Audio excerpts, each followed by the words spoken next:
أعوذ بالله من الشيطان الرجيم.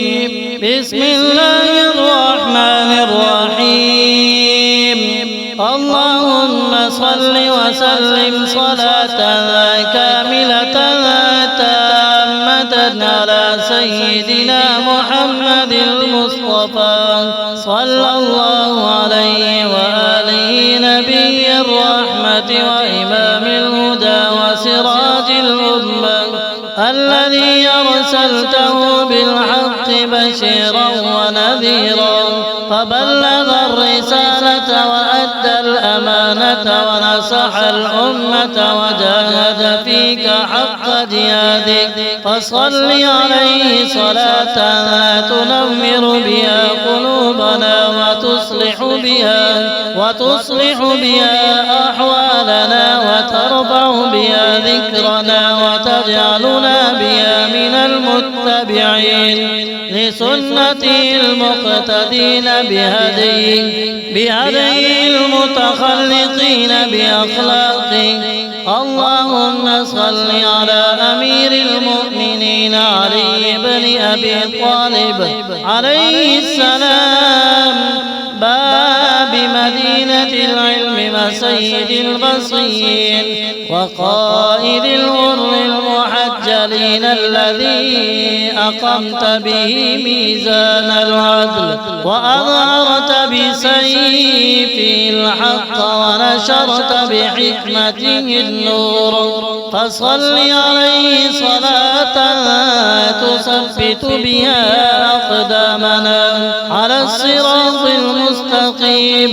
وتقوي بها عزائمنا على طاعتك وتطهر بها نفوسنا من الزيغ والضلال وتجعلنا من المنصفين في القول والعمل. اللهم صل على فاطمة الزهراء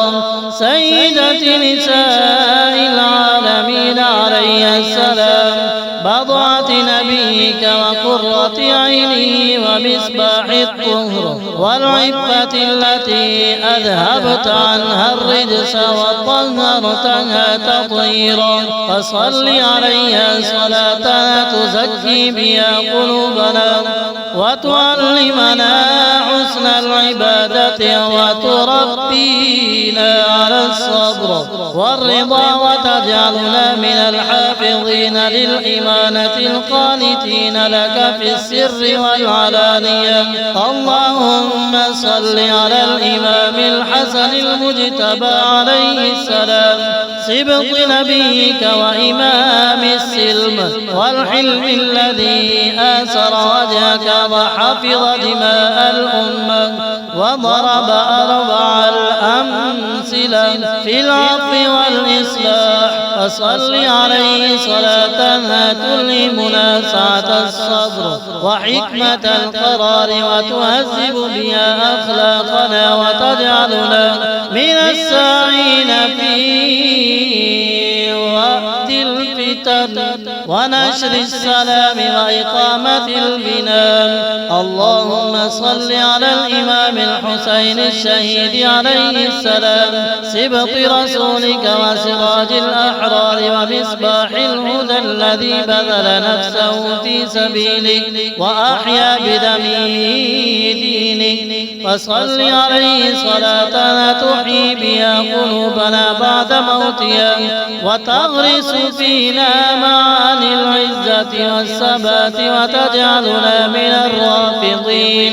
للظلم القائمين بالقسط المتمسكين بالعهد. اللهم إنا نسألك بحق هؤلاء الخمسة الطاهرين أن تجعل هذا الدرود نورا لنا في القلوب وشقاء لنا في الصدور ورحمة تعمنا في الدنيا والآخرة وأن تفتح لنا به أبواب الفهم والحكمة وتوفقنا لصلاح الأعمال وتجعل أقوالنا صدقا ونياتنا إخلاصا وخطواتنا سدادا اللهم بمحبتهم في القلوب ثبتنا وبذكرهم علمنا وبالاقتداء بهم زكا أعمالنا واجعلنا من المتآخين فيك المتناصحين في دينك وابعد عنا الشقاق والنفاق وارزقنا صدق الولاء وحسن الخلق وسلامة الصدر. اللهم اختم لنا بهذا الدرود خيرا واجعله سببا لقبول الدعاء ومغفرة الذنوب ورفع الدرجات وحسن الخاتمة واحشرنا يوم القيامة في زمرة سيدنا محمد وآله الطاهرين واسقنا من حوضه شربة هنيئة لا نظمأ بعدها أبدا إنك أنت السميع العليم. وصلى الله على محمد وآله وسلم تسليما كثيرا برحمتك يا أرحم الراحمين. اللهم صل وسلم صلاة كاملة تامة على سيدنا محمد المصطفى صلى الله عليه وآله نبي الرحمة وإمام الهدى وسراج الأمة الذي أرسلته بالحق بشيرا ونذيرا فبلغ الرسالة وأدى الأمانة ونصح الأمة وجاهد فيك حق جهادك فصل عليه صلاة تنور بها قلوبنا وتصلح بها أحوالنا وترفع بها ذكرنا وتجعلنا بها من المتبعين لسنته المقتدين بهديه المتخلقين بأخلاقه. اللهم صل على أمير المؤمنين علي بن أبي طالب عليه السلام باب مدينة العلم وسيد البصير وقائد الغر المحجلين الذي أقمت به ميزان العدل وأظهرت بسيفه الحق ونشرت بحكمته النور فصل عليه صلاة تثبت بها أقدامنا على الصراط المستقيم وتقوي بها عزائمنا على طاعتك وتطهر بها نفوسنا من الزيغ والضلال وتجعلنا من المنصفين في القول والعمل. اللهم صل على فاطمة الزهراء سيدة نساء العالمين عليها السلام بضعة نبيك وقرة عينه ومصباح الطهر والعفة التي أذهبت عنها الرجس وطهرتها تطهيرا فصل عليها صلاة تزكي بها قلوبنا وتعلمنا حسن العبادة وتربينا على الصبر والرضا وتجعلنا من الحافظين للإمانة القانتين لك في السر والعلانية. اللهم صل على الإمام الحسن المجتبى عليه السلام سبط نبيك وإمام السلم والحلم الذي آسر وجهك وحفظ دماء الأمة وضرب أربع الأمثلة في العفو والإصلاح فصل عليه صلاة تلهمنا سعة الصبر وحكمة القرار وتهذب بها أخلاقنا وتجعلنا من الساعين في وقت الفتن الفتن ونشر السلام وإقامة البناء. اللهم صل على الإمام الحسين الشهيد عليه السلام سبط رسولك وسراج الأحرار ومصباح الهدى الذي بذل نفسه في سبيلك وأحيا بدمه دينك. فصل عليه صلاة تحيي بها قلوبنا بعد موتها وتغرس فينا معاني العزة والثبات وتجعلنا من الرافضين للظلم القائمين بالقسط المتمسكين بالعدل. اللهم إنا نسألك بحق هؤلاء الخمسة الطاهرين أن تجعل هذا الدرود نورا لنا في القلوب وشقاء لنا في الصدور ورحمة تعمنا في الدنيا والآخرة، وأن تفتح لنا به أبواب الفهم والحكمة وتوفقنا لصلاح الأعمال وتجعل أقوالنا صدقا ونياتنا إخلاصا وخطواتنا سدادا. اللهم بمحبتهم في القلوب ثبتنا وبذكرهم علمنا وبالاقتداء بهم زكا أعمالنا واجعلنا من المتآخين فيك المتناصحين في دينك وابعد عنا الشقاق والنفاق وارزقنا صدق الولاء وحسن الخلق وسلامة الصدر. اللهم اختم لنا بهذا الدرود خيرا واجعله سببا لقبول الدعاء ومغفرة الذنوب ورفع الدرجات وحسن الخاتمة، واحشرنا يوم القيامة في زمرة سيدنا محمد وآله الطاهرين واسقنا من حوضه شربة هنيئة لا نظمأ بعدها أبدا إنك أنت السميع العليم. وصلى الله على محمد وآله وسلم تسليما كثيرا برحمتك يا أرحم الراحمين.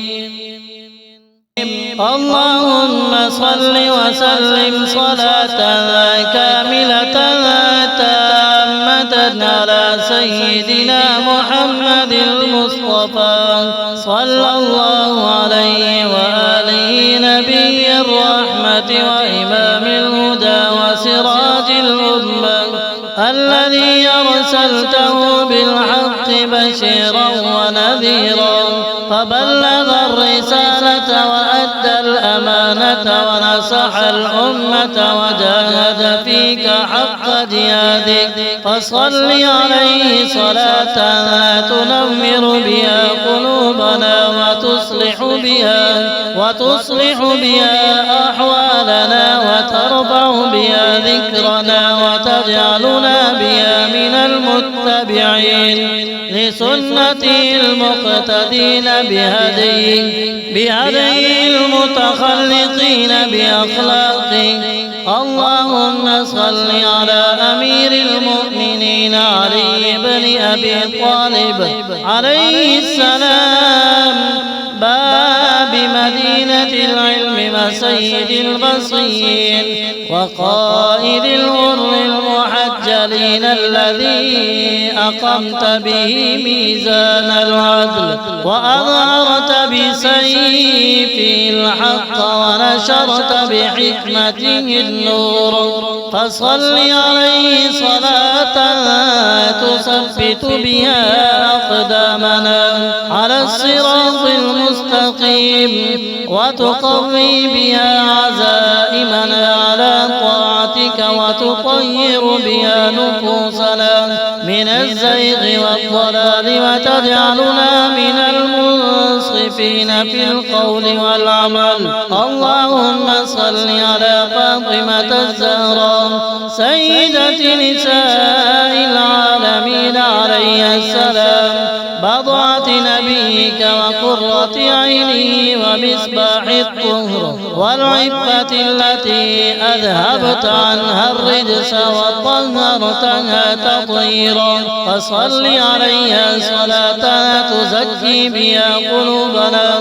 وتعلمنا حسن العبادة وتربينا على الصبر والرضا وتجعلنا من الحافظين للإمانة القانتين لك في السر والعلانية.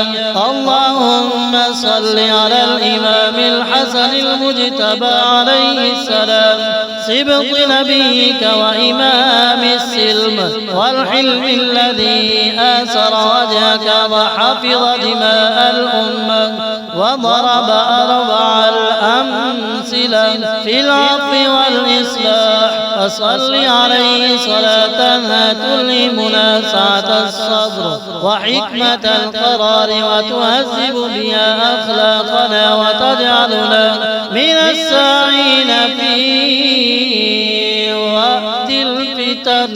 ونشر السلام وإقامة البناء. اللهم صل على الإمام الحسين الشهيد عليه السلام سبط رسولك وسراج الأحرار ومصباح الهدى الذي بذل نفسه في سبيلك وأحيا بدمه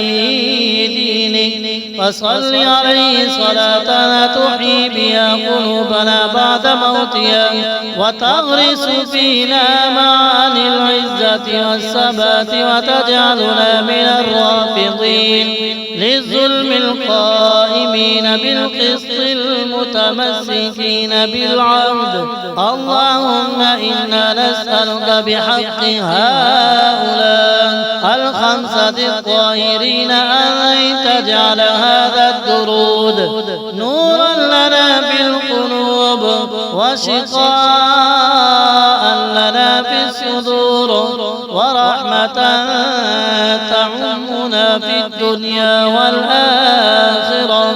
وأن تفتح لنا به أبواب الفهم والحكمة وتوفقنا لصلاح الأعمال وتجعل أقوالنا صدقا ونياتنا إخلاصا وخطواتنا سدادا. اللهم بمحبتهم في القلوب ثبتنا وبذكرهم علمنا وبالاقتداء بهم زكا أعمالنا واجعلنا من المتآخين فيك المتناصحين في دينك وابعد عنا الشقاق والنفاق وارزقنا صدق الولاء وحسن الخلق وسلامة الصدر. اللهم اختم لنا بهذا الدرود خيرا واجعله سببا لقبول الدعاء ومغفرة الذنوب ورفع الدرجات وحسن الخاتمة واحشرنا يوم القيامة في زمرة سيدنا محمد وآله الطاهرين واسقنا من حوضه شربة هنيئة لا نظمأ بعدها أبدا إنك أنت السميع العليم. وصلى الله على محمد وآله وسلم تسليما كثيرا برحمتك يا أرحم الراحمين.